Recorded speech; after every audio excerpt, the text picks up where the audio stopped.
Good evening. Today me and my team are here for Internet Does More Harm Than Good. To begin off, I want to start saying that I understand that Internet is a necessity and it's one of the basic requirements of life in modern day. But with this, we also need to consider the negative things that it brings along. For example, we have cyberbullying going on these days. Just recently, I heard in the newspaper that a kid, he had suicidal tendencies for a very long time, and this was all because his friends from out of school, who he hasn't even met ever in his life, were bullying him about things which were shown in his background pictures and profile photos from Facebook, Twitter, Instagram, etc. The second point I want to mention here is false information.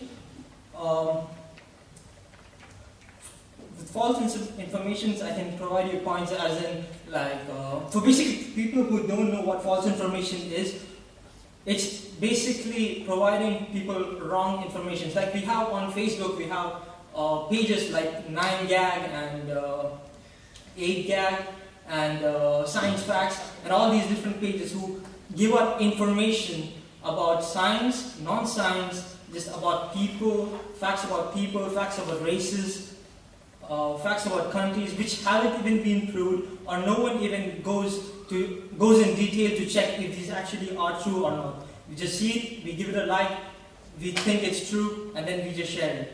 And these points are basically, they are brought forward from really vague and not, what do you say, it doesn't make, for a normal thinking man, these points, they don't even make any sense. But we see it on the internet and we believe it's true for some reason, and then it goes viral. These are the reasons that why my team and myself believe that internet does more harm than good. I thank you all for being here today and listening to me, and that's been it.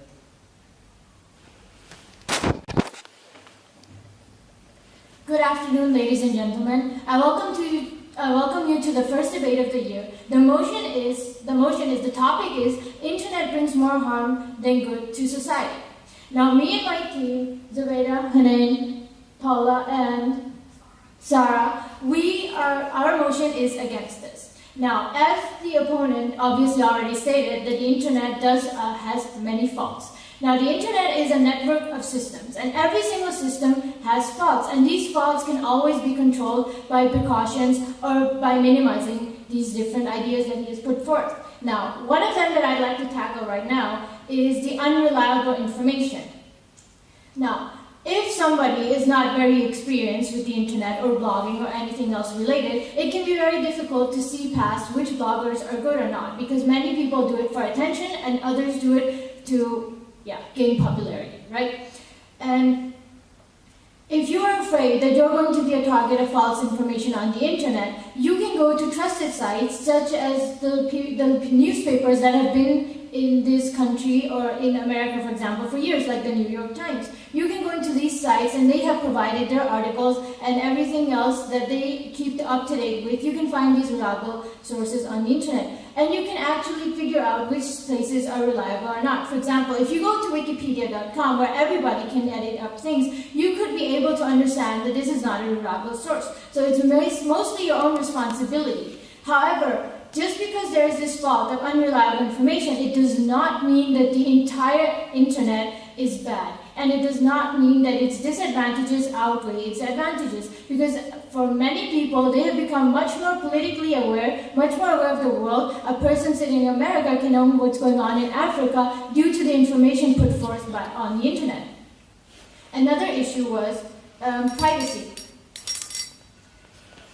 Privacy is the same online and offline. If you do not want your privacy to be transgressed, do not put it forth. On the internet, nobody can force you to put forth any kind of information. And also regarding that, it's parental responsibility to teach children about privacy matters just as to do offline and online. Those are my 2 points, and thank you for listening very much. So misinformation is probably one of the more trivial and one of the more lightweight problems on the internet, and it can be viewed as a lot more inferior compared to more important and more dangerous problems, such as, for example, the exploitation of children. Nowadays, you can see that many children are on the internet, usually on Facebook, on Twitter, on Instagram, as early as like the 4th grade. So they are probably exploring the internet, they're talking to people, they're talking to their friends, they are talking to whoever they talk to nowadays. And that can be seen as an easy opportunity for a sexual predator to go for. So say impersonations. Predators can impersonate friends, they can impersonate cousins, they can impersonate children, and all of those can go towards going for little kids.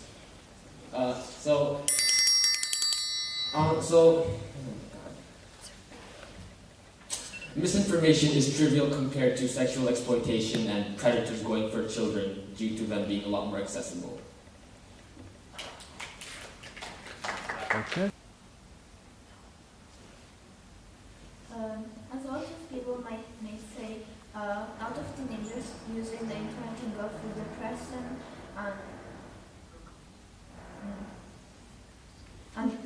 and stress, but like internet isn't always the cause of it. Maybe it can solve it. Maybe if someone doesn't have a lot of friends in real life because of some differences, then it can find more friends on the internet, and can also find reliable sites where to see how to cure that stress and depression.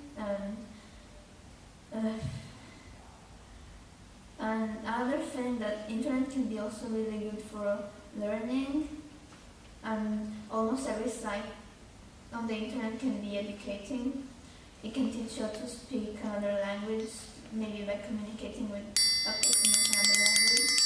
And you can have information on other countries and help in school researches, and you can use this stuff on the internet in everyday life. Thank you for listening. Thank you. So, as our opposing team mentioned, that internet helps people make friends if they can't, it also can lead to people having really low social skills, because people can't communicate with other people how they do in normal life, because what they're used to is screen-to-screen conversations. They're not used to know how to talk to people in real life. They don't know how to address conversations. They don't know how to start conversations. So this can be negative, because when these children grow up to become adults and have to go up into to the real world, they have problems communicating with other adults and solving day-to-day mundane problems. Versus, also they mentioned the fact that almost every site can be educating.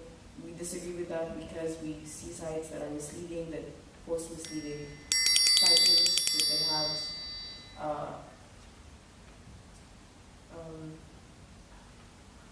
that the sites are promoting things that are wrong for these children, and children tend to sponge what they see and emulate what they see, and so me and my team disagree with the point that it can help people de-stress. Okay. Good afternoon, everyone, and thank you for listening to me. As our opponent has mentioned, people's social skills sort of decrease since they get used to a screen and, like chat rooms and etc. But what about people with social anxiety, or who are just ridiculously shy? These things can sort of help them come out of their shell and to meet new people, so then later, meet them in real life and sort of work from that. Also, people can express themselves on the internet easier, because you tend to remain anonymous if you choose to remain anonymous. And you can post your art or your music or etc.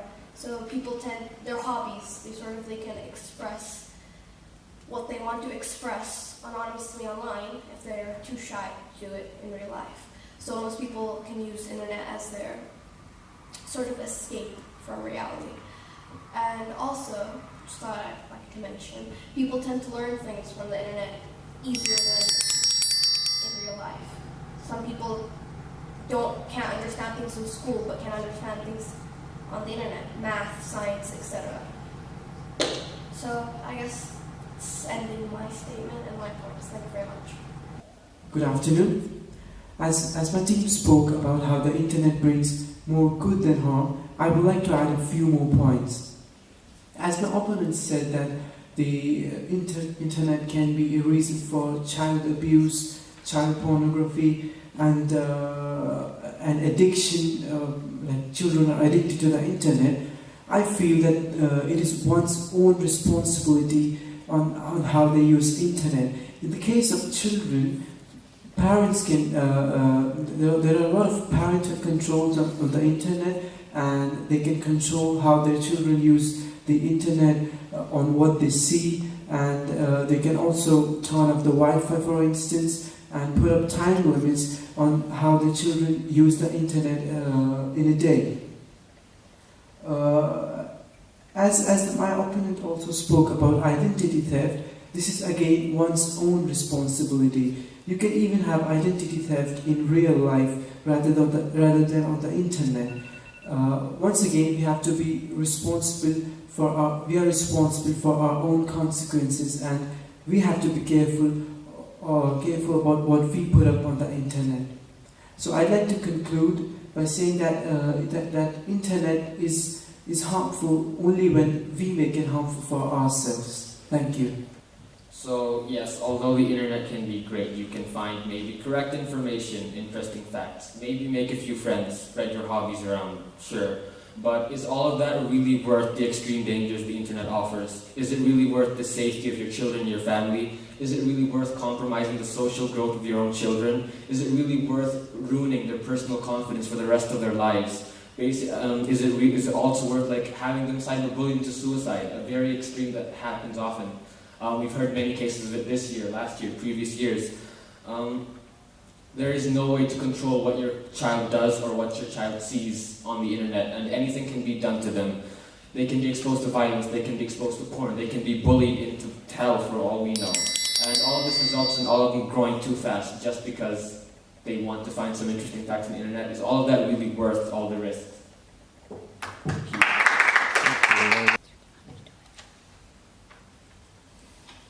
Overall, internet does more harm, more good than harm, because you can find out all information from the internet. You can find out good and bad information, but even in real life, people do listen to bad information which are not helpful, or they are just lies, and they select to ignore that. They can do the same thing for internet, and for